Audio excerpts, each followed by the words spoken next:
Welcome to Popternative, where we dive into topical discussions from the worlds of pop culture, social media, and sports.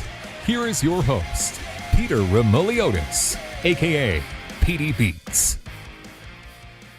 PD Beats here from Popternative, speaking to Raymond Ablack about season 2 of Ginny and Georgia, streaming now worldwide on Netflix. Welcome back to the show, man. It's so good to see you as always. Same to you, man. I'm thrilled to be on with you, and I'm glad you're around. You're still doing it, and that we're doing this again. Yeah, man. It's been a while. I think the last time you came on was about Narcos, right? I think that was It's Yeah. we kept in touch between, but I feel like when we did the first interview, like Ginny and Georgia like wasn't a thing. I think it may have been right. Yeah, it's crazy, right? Yeah. Which is awesome. It's a short lifespan, right? Like yeah, and it's all circles. 2 seasons now of playing Joe. Do you have a grasp of this character, or are you still learning a lot with this character, script after script? Listen, if they'll let me play this character for 15 seasons, I think I could learn more and more about him. You know what I mean? Like, people are complex. You don't figure them out in a year or 2 years. So yeah, I think there's a lot still to mine with him. Do you think, is it a combination of both, where like you want to see overall where the story goes for season 2, but also see what Joe's up to with kind of that love triangle thing that we kind of left off and everything? Is it a bit of both, or are you kind of, as an actor, curious about your arc specifically and the arc of Georgia and everything? Like, I'm just curious about that. No, it's hard not to be a fan of the show while you're on the show. So yeah, I am curious about the larger story and everybody's characters and their arcs and their stories. But yeah, I am a little biased for Joe. You know, when you get the scripts initially, let's say an email or something, you do kind of like Control F, find your character's name, see what's going on, and then you go back and read the whole thing. You want to know immediately what's going on for yourself. Well, I think there's a lot of things that kind of left off. Like, there were some things with Joe that were dramatic that left off in season 1, and there were some things that we really like to see in season 1 with Joe going into season 2. I feel like there's always intrigue with this character, and people are hoping, you know, like, will Joe and Georgia be together? You know what I mean? Like, there's always that kind of hope and everything. Do you just kind of stay even keel and just kind of just go with the flow, basically? Because there's a lot of theories online and people want to ship Georgia and Joe, and you're kind of like, I'm not a writer, I just show up and act, right? Yeah. They could write that they could write anything, and I'll always play it with desire for her, like, because that's just how I'm feeling, is a love for her. So that'll always be there for me. I think that's what I think that's an answer. Oh, absolutely. People wanted season 2 for such a long time. You guys announced there was that Instagram thing where you're all like, we have big news. So you're like, pretty big news on Instagram that was posted, and it was season 2, and like, it's finally out. I feel like it might not even sink in that people could finally see season 2, right? Like, it was such a journey to shoot this, right, during the pandemic and everything, and now everyone could see what you were working on. Yeah.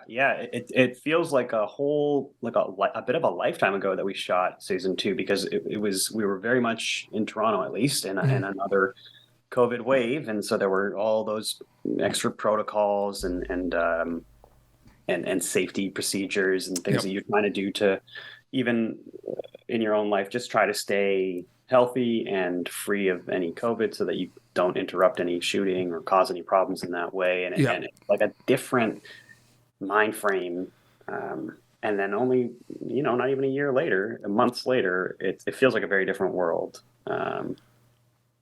Yeah, and it's pretty crazy too.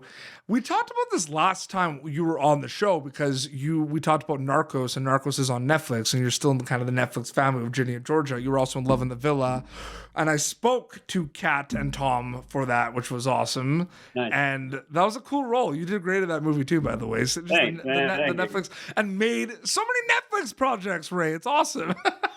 Listen, I'm just very lucky. I'm very happy.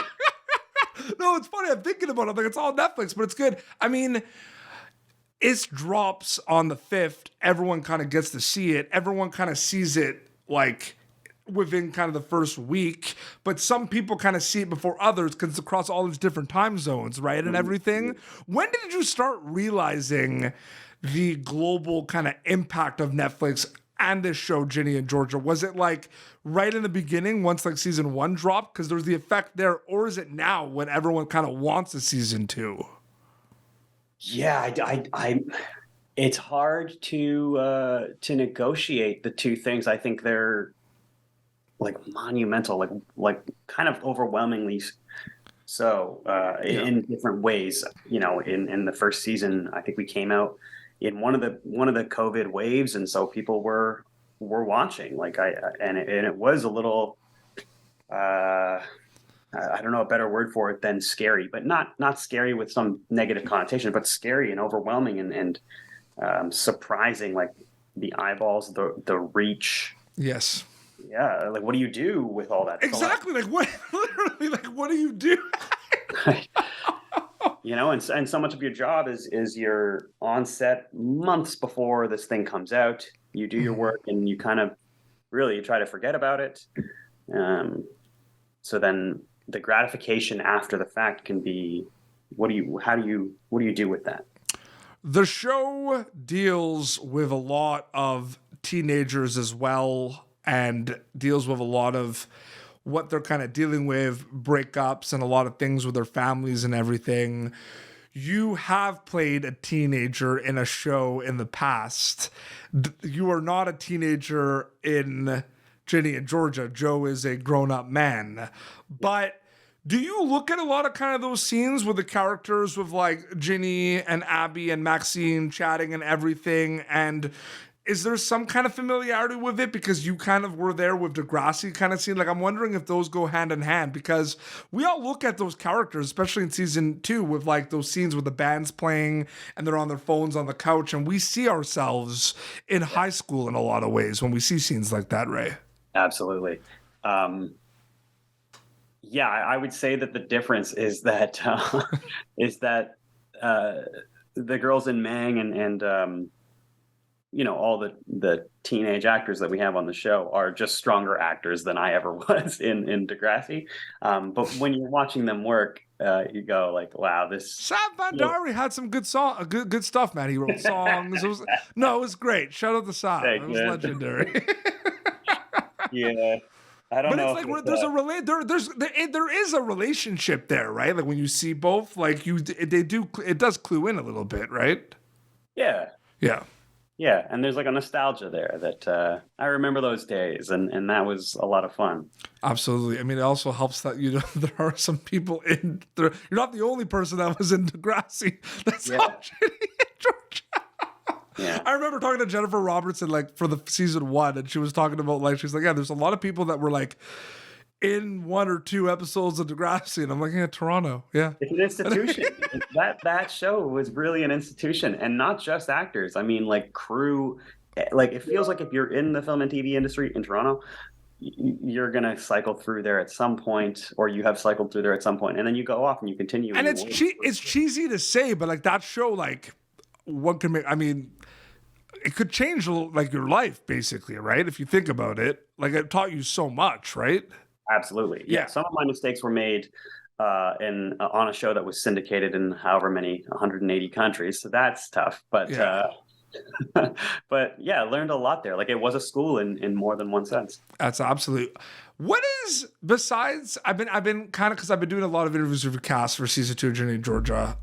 Because our viewers have just been messaging us constantly for interviews for season 2 of Ginny and Georgia, and we're delivering this season. Let me tell you that much. But I'm glad. I also have to interview your sister because we were trying to do something. Yeah, sure. Her stuff is so good this season, so it's awesome. That's also really cool, right? You get to work on a show with your sister.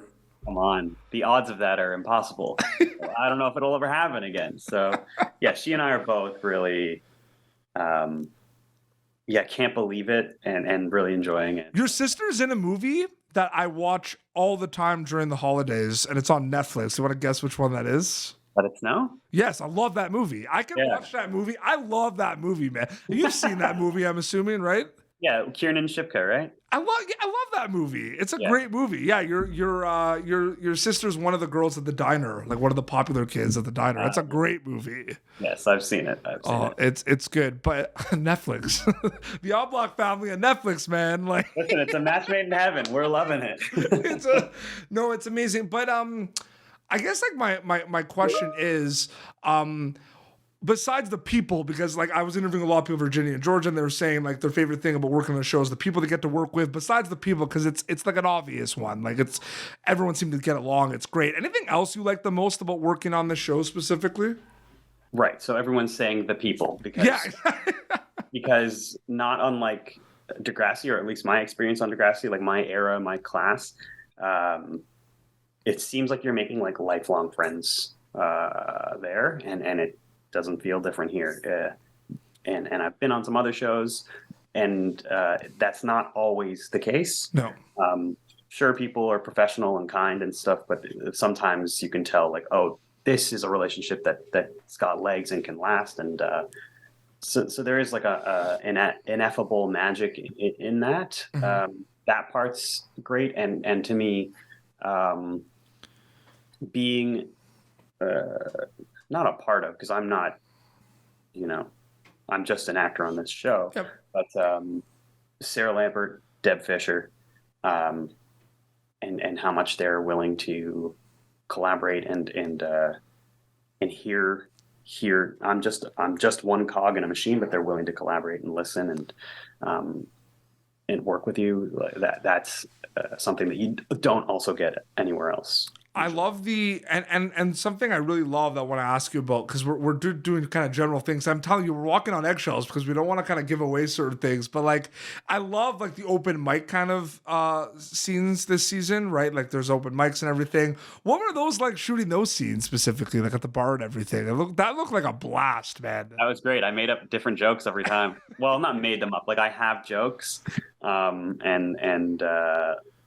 in the turnarounds and in the moments before you're going on, mm-hmm. I like tried to come up with new jokes and say them. You went to school for broadcasting, right? We had those conversations, like sports broadcasting and everything. Well, there was a sports broadcast. There was element, perspective of it. I studied more media production. Media production, yeah. So I feel like with me, right, kind of like I'm kind of getting the creative juices flowing, collabing with some people as a creative, like writing and producing stuff. And I look at Popternative and I look at like a lot of your interest in that media production side of things and acting. I think it just stems from us like wanting to make things, right? I think it's just as simple as that, right? Right? Like we just want to make something. Yeah, you just want to be around creative people, be with creative people. Yeah. Well, that's where I feel I fit in. Mm-hmm. I enjoy sports so much, but like I don't know that when I'm in that arena that I terribly belong, but I think I do belong with these people. And then last thing before we wrap up, when they get a chance to watch season 2 of Ginny and Georgia on Netflix, specifically for season 2, what are you hoping they get out of it takeaway wise this season, Ray?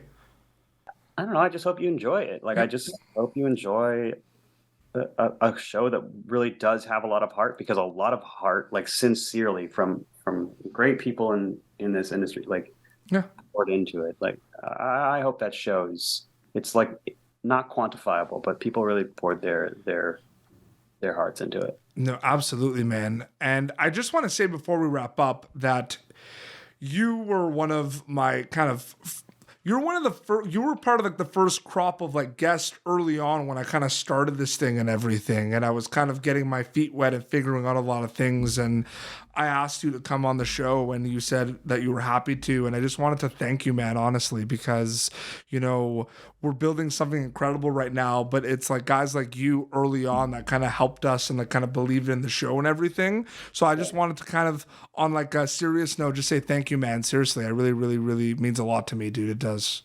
Of course. Thank you. Anytime. Absolutely. I'm here. So. Yeah, I'm here. It's always great to catch up with you, man. Thank you so much for coming back on the show. And season 2 of Ginny and Georgia on Netflix. Ginny and Georgia's back. Joe is back. And your Instagram is just your name, right? It's just Ray Ablack or Raymond Ablack. Raymond Ablack, yeah. so they can check that out. Awesome. Well, this has been Popternative, youtube.com/Popternative for previous episodes. Till next time, it is Raymond Ablack, who plays Joe in Ginny and Georgia, season 2 on Netflix worldwide now. And PD Beats signing off. Thank you for tuning in to Popternative. Make sure to check out our past episodes of Popternative on YouTube. Be sure to like Popternative on Facebook and follow us on Twitter. This has been an Autograph Communications production.